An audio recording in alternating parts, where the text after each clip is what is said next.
We have breaking news. The President of the United States has decided to insult yet one more of our nation's allies. We don't know how long they will be our allies as the President is insulting them. But I want to bring you this news because it is very important. This story is out of Zero Hedge. President Biden calls U.S. allies, Japan and India, xenophobic. He says they don't want immigrants?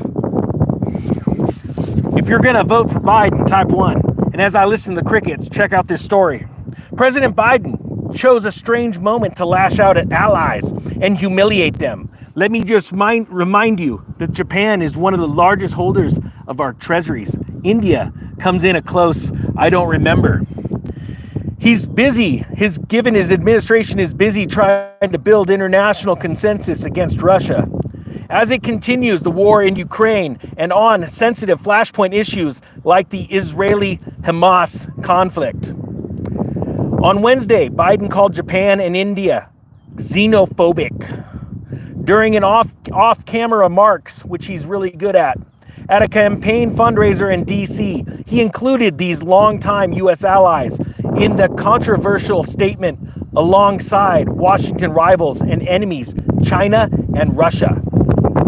He said all of these countries are unwelcoming to migrants ultimately because they are xenophobic leaders.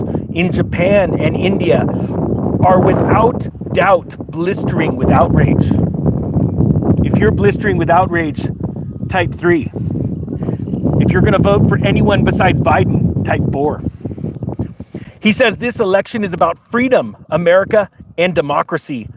That's why I badly need you. You know, one of the reasons why our economy is growing is because of you and many others. Why? Because we welcome immigrants. That's what the President of the United States just said. Our economy is booming because of immigrants. The only thing I think that's booming is Tyson Foods as they try and hire immigrants. Type 5 if you're type 6 if you're gonna boycott Tyson Food for those reasons. So sorry, my hands look like the front of the White House lately, how it lights up. And he continued, they don't want immigrants. He's referring to Japan and India. Immigrants are what makes us strong, not a joke.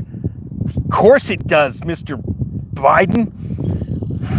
That's not hyperbole. I can't believe he even knew how to say that word. Because we have an influx of workers who want to be here and want to contribute, he added. Never mind all of the Americans that are paying taxes that are getting laid off, Mr. Biden, but I totally get your point.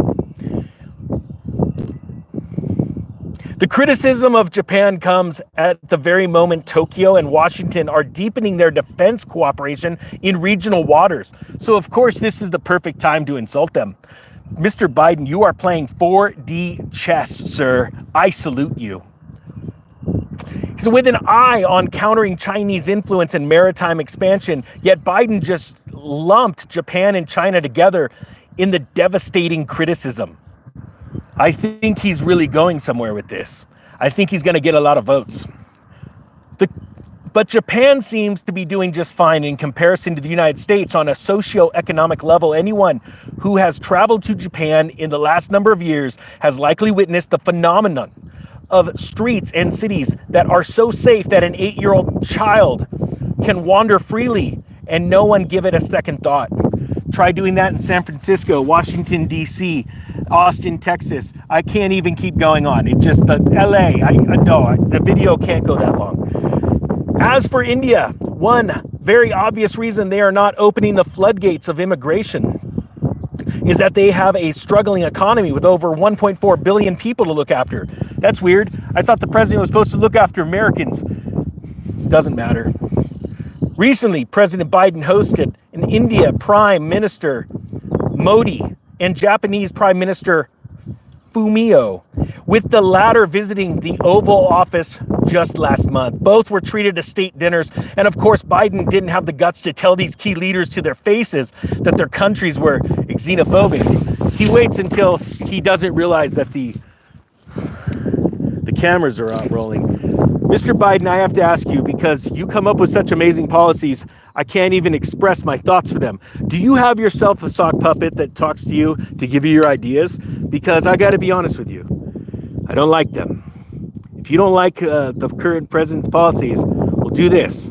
If you don't like Biden, punch the subscribe button in the face, because I'm going to keep exposing things, stupid things that the president does. And I swear, if he becomes president again and I lose my stapler, I'm gonna burn this place down. Just gonna burn it down.